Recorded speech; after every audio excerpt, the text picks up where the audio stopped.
Schema Business School est une grande école de commerce aux racines françaises, mais qui a un positionnement global. C'est-à-dire que nous sommes présents sur plusieurs continents. Une business school forme des leaders, des managers, des responsables dans les domaines, on va dire largement, de l'entreprise. C'est-à-dire tout ce qui peut être des domaines métiers, comme le marketing, la finance, la RH, et tout ce qui peut être comme des domaines transversaux, comme des managers, des dirigeants d'entreprise, des créateurs d'entreprise. Et Schema couvre à peu près toutes les palettes du management en transversal et en métier. On a coutume de dire à Schema que les campus sont situés dans les zones où les choses se passent, c'est-à-dire plutôt des pays en très forte croissance, des zones en forte croissance dans le monde, et plutôt proches des entreprises, c'est-à-dire dans des technopoles. Donc l'Asie, pour nous, l'objectif principal était d'être à côté de Shanghai, à Suzhou, qui est l'un des plus grands technopoles de Chine aujourd'hui. Aux États-Unis, on ne peut pas enseigner le management sans décemment pouvoir offrir à nos étudiants un semestre ou une année aux US. Donc nous sommes au cœur du Research Triangle Park en Caroline du Nord à Raleigh, et nous venons d'ouvrir un campus dans le Minas Gerais au Brésil, donc dans la troisième ville la plus dynamique du pays qui est Belo Horizonte, et nous avons lancé un beau campus pour nos étudiants et pour leur permettre justement de travailler à la fois les programmes pédagogiques, la vie associative, la vie dans les entreprises et l'apprentissage des langues.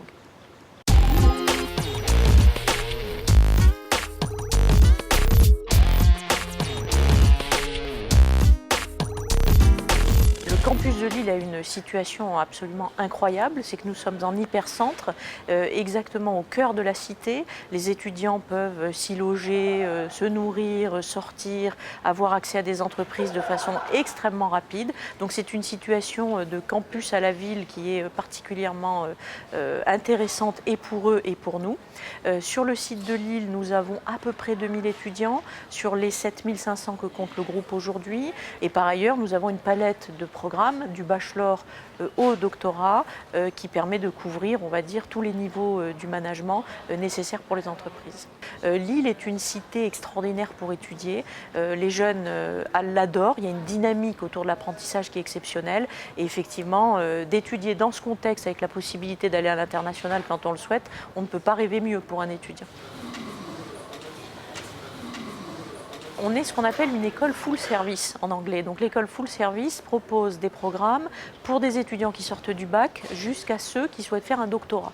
Et au milieu, la palette, c'est donc des programmes bachelor. Et sur Lille, nous avons un programme bachelor qui s'appelle l'ESDEM qui marche extrêmement bien, qui est très attractif. Nous avons bien sûr le programme grande école qui est le vaisseau amiral où les étudiants peuvent bouger s'ils le souhaitent tous les 6 mois dans nos campus. Nous avons une gamme de programmes dits de master, c'est-à-dire master spécialisé et master of science tout en anglais, un programme MBA et un programme doctoral bien entendu avec plutôt à Lille un focus sur la finance. Et bien entendu des programmes d'executive education, des formations continues pour les adultes qui souhaitent retrouver des compétences ou un apprentissage différent pendant leurs années de professionnels.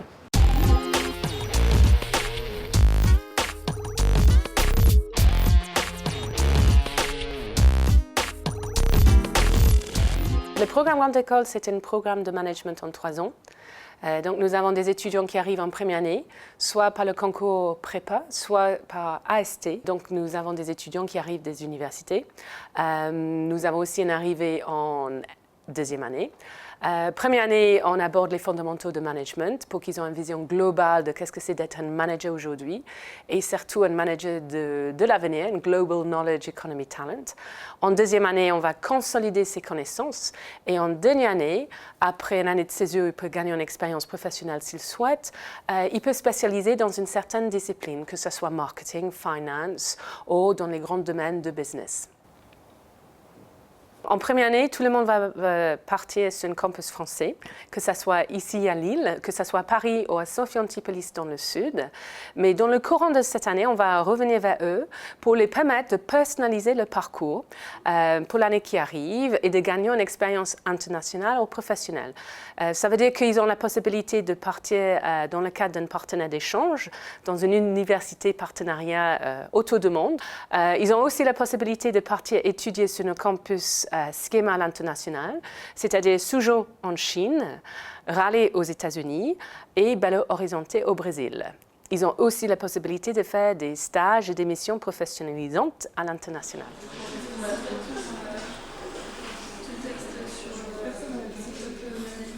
Schema, à mon sens, parmi toutes les écoles de commerce que j'ai pu observer, c'est l'école qui a le mieux compris les problématiques managériales dans lesquelles on se situe. C'est une école qui est très ambitieuse et qui a de l'ambition aussi pour ses élèves. Elle est vraiment à la recherche de défis constants et c'est ce qui m'a intéressée en fait. C'est vraiment une école qui se projette, qui a des projets et qui en ce sens-là, moi, m'a intéressée. On a plein d'éléments pour pouvoir travailler, on peut se retrouver n'importe où. Le campus est ouvert tous les jours, même le week-end. On peut se retrouver à la bibliothèque, dans une salle de classe. On a vraiment l'information à disposition. On a des lieux pour se rencontrer. Si on doit avoir des professionnels pour mener des interviews dans le cadre de projets, on peut leur proposer Schema. C'est vraiment un lieu de rencontre et il y a toute une vie qui se crée autour du campus. Enfin, on arrive ici à 8h du matin, on part d'ici à 8h le soir, il se passe toujours quelque chose. J'ai choisi d'effectuer mes études à Schema puisque c'est un enseignement qui est vraiment très généraliste. Ça va des ressources humaines à la finance, au management, il ne faut pas oublier qu'on est une école de management, à la gestion, à la stratégie, tout ce qui est langue aussi est quelque chose qui est très enseigné. En M1, l'ensemble du cursus se fait en anglais, donc l'enseignement est vraiment très généraliste. L'une des forces de Schema est son monde associatif. Près de 70 associations sont présentes sur l'ensemble des campus de l'école, dont une trentaine rien qu'à Lille. Ces associations permettent une véritable mise en pratique des enseignements théoriques que l'on peut apprendre en cours. Particulièrement à Schema Conseil, où on met en application des principes de management, de gestion, de stratégie, justement à destination de nos clients et des étudiants qui composent cette association. Pour cela, on met en place différentes méthodologies, différentes pratiques afin de cerner au mieux les problématiques du client et y répondre de façon optimale.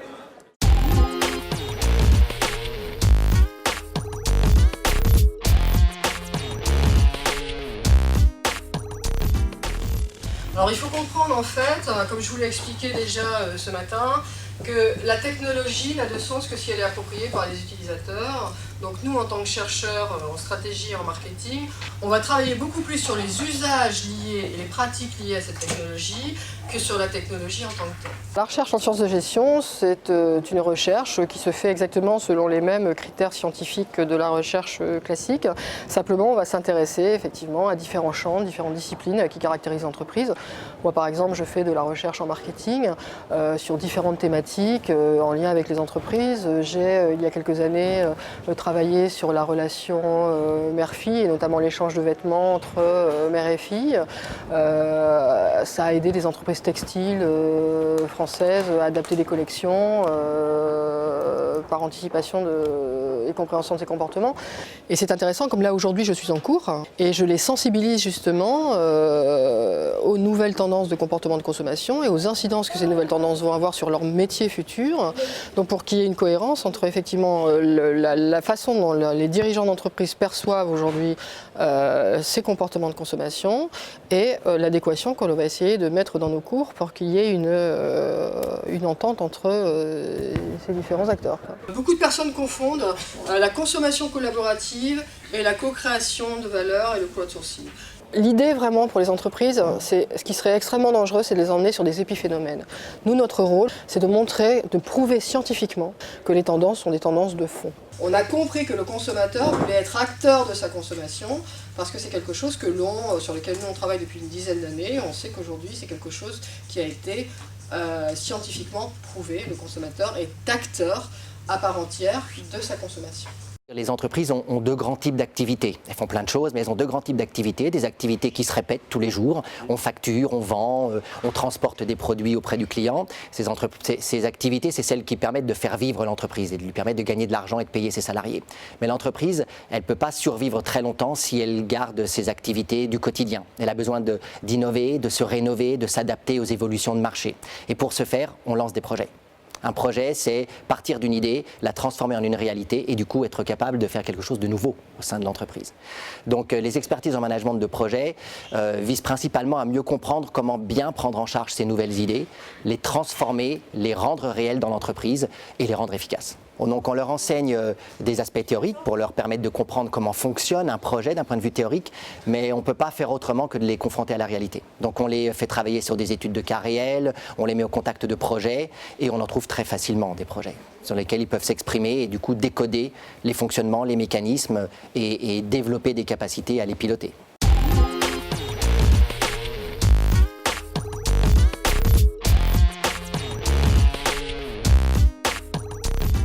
On souhaite que notre étudiant, lorsqu'il sera diplômé, d'abord c'est une Global Knowledge Economy Talent, donc c'est quelqu'un qui est capable d'innover, qui est porteur de solutions, qui a la possibilité de travailler dans un contexte multiculturel, qui percerne les enjeux globaux du monde de management aujourd'hui et qui surtout qui va aligner 3 choses en lui, c'est-à-dire qui suis-je ? Une certaine connaissance de soi. Après ça, qu'est-ce que j'ai envie d'être? Est-ce que c'est quelque chose dans la finance, ou bien dans le management général, ou bien dans le marketing? Et comment je vais arriver pour atteindre cet objectif? Et quels sont les socles que je vais mettre en place, que ce soit expérience académique, que ce soit expérience professionnelle, que ce soit expérience internationale, pour atteindre mon objectif? Alors j'ai la chance d'être directeur général de mon entreprise, avec donc une multiplicité d'actions, de champs de compétences à mobiliser au quotidien, du commercial, du recrutement, de la finance, du contrôle de gestion. Le métier de chef d'entreprise, c'est un métier complet. On n'est jamais suffisamment préparé à ce métier-là, parce que c'est un métier qui évolue tous les jours. En revanche, le fait d'avoir une formation généraliste, comme celle du programme Grande École de Schema, qui a couvert à un moment donné chacun de ces champs de compétences, ça permet véritablement d'avoir des bases et de savoir réagir en toute situation. Je pense que pour être un bon manager aujourd'hui, il faut surtout être curieux. Curieux et à l'écoute.